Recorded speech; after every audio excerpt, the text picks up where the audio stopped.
La deuxième question orale concerne la halle Pajol. Elle est posée par Daniel Prémel et c'est Karine Roland qui répondra. Oui, merci Monsieur le maire. Effectivement, tout le monde en convient, l'esplanade de la halle Pajol est une réussite. Elle est une réussite parce que elle est appropriée par les habitants qui s'y promènent, qui s'assoient sur maintenant les bancs qui ont été aménagés. Est une réussite parce qu'elle est fréquentée régulièrement. Toutefois, on voit qu'effectivement, dans cet espace, qui est un espace public, de plus en plus d'espaces commerciaux empiètent sur l'espace public de la halle Pajol.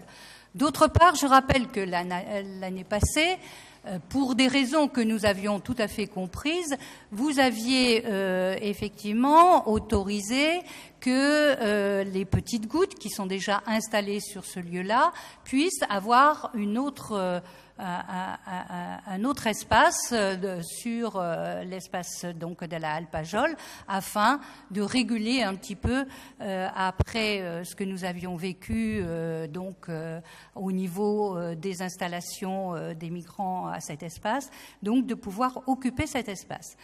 L'inquiétude qui est aujourd'hui est qu'est-ce que l'été venant, qu'est-ce qui va se passer? Est-ce qu'on va avoir à nouveau des guinguettes, des espaces qui vont être en quelque sorte privatisés sur ce lieu-là?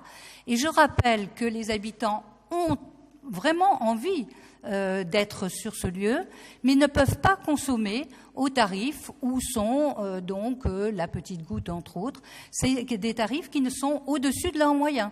Donc c'est pas qu'ils ne veulent pas fréquenter ces lieux-là, c'est qu'ils ne peuvent pas, pour des questions de moyens, fréquenter ces lieux-là. Donc je pose la question, est-ce qu'il est prévu une extension? Et s'il y a extension, comment va-t-elle se faire? Qu'est-ce qu'il est envisagé?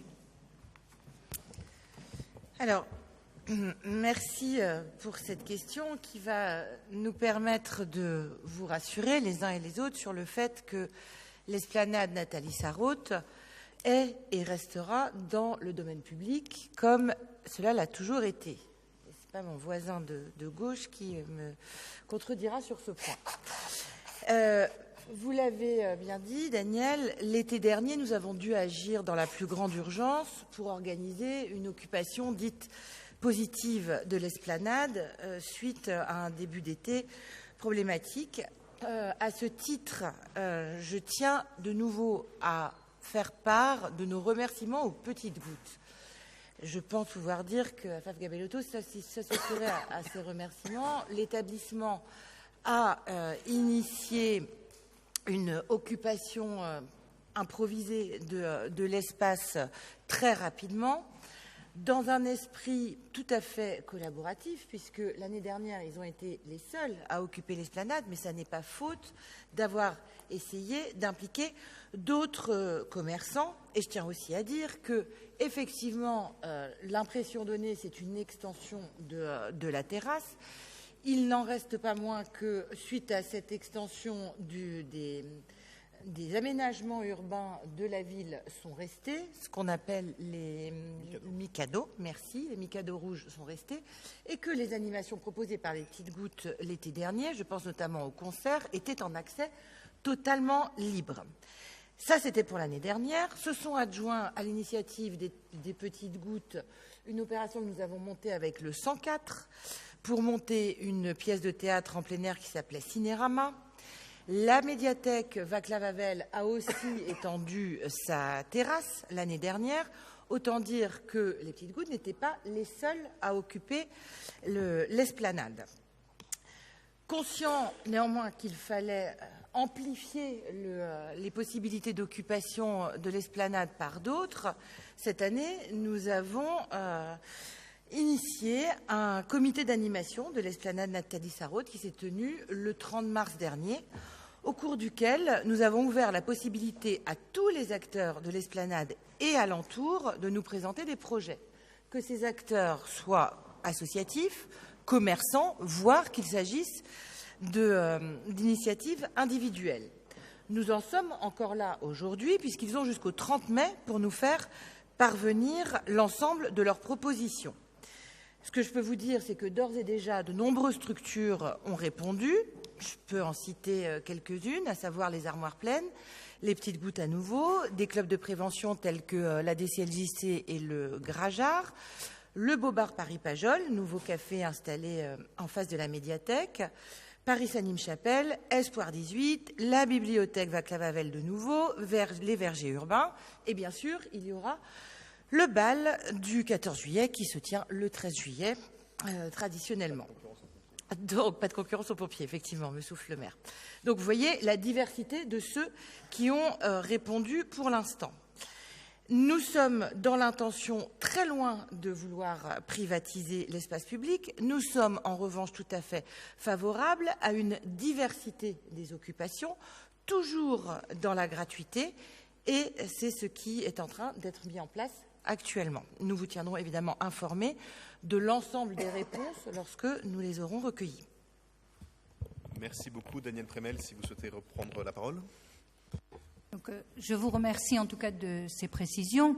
J'espère que vous serez bien attentifs sur ce que j'ai soulevé comme question par rapport aux consommations et aux tarifs des consommations pour que les habitants puissent être, restent ceux qui peuvent fréquenter ce lieu-là, même s'il y a commercialisation, ce que je peux entendre momentanément. Bien sûr, mais l'enjeu essentiel pour nous est la diversité des occupations et la diversité des offres. La diversité n'en exclut pas certaines. Et encore une fois, et je le redis pour ceux qui en auraient douté, l'espace qu'a occupé les petites gouttes était un espace ouvert aux consommateurs et à ceux qui ne consommaient pas. Les consommations avaient le tarif qu'elles avaient, mais personne n'a jamais interdit qui que ce soit d'aller jouer aux boules, écouter un concert, s'asseoir sur les micados, voire même sur les espaces créés et financés par les petites gouttes elles-mêmes au moment de cette occupation. Afaf Gabrielotto voulait rajouter un mot, donc je vais lui donner, je devrais pas, mais je vais lui donner la parole pour quelques secondes et puis on passera à la question suivante. Très rapidement, en effet, nous n'avons aucun moyen, nous, de réguler les tarifications des cafés. En l'occurrence, les petites gouttes sont libres de pratiquer les prix qu'elles souhaitent. Elles sont très attentives à cette problématique parce que nous l'avons souvent répété aux petites gouttes sur le fait que nous avons besoin que le plus grand nombre de consommateurs et de tout profil puissent se restaurer et consommer.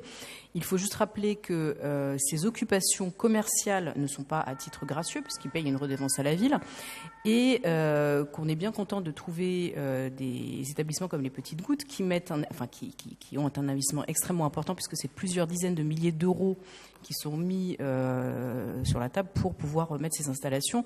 Donc quand il y a eu urgence, on les a trouvés. Donc il faut avoir un rapport quand même plutôt sain avec ces établissements-là. Ils ne sont pas tout seuls, il y en a d'autres qui font aussi des animations, qui proposent un certain nombre d'activités. Les Petites Gouttes ont bien conscience qu'il faut qu'elles proposent des activités aussi à titre gracieux, donc gratuitement, donc elles le font.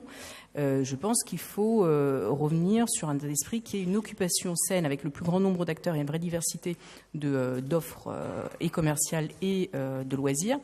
Donc je veux juste dire que quand on pense à l'esplanade de Pajol aujourd'hui, elle ne serait pas ce qu'elle est sans ces commerçants. Ils ont quand même créé tout un univers et toute une réalité de cette esplanade.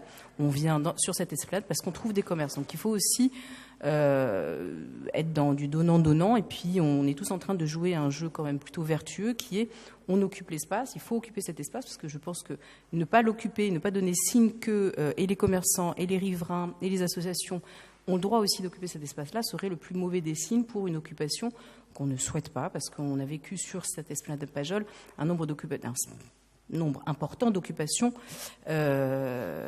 qui ont quand même laissé des séquelles assez importantes au niveau commercial, mais aussi au niveau des riverains. Merci beaucoup pour ces compléments.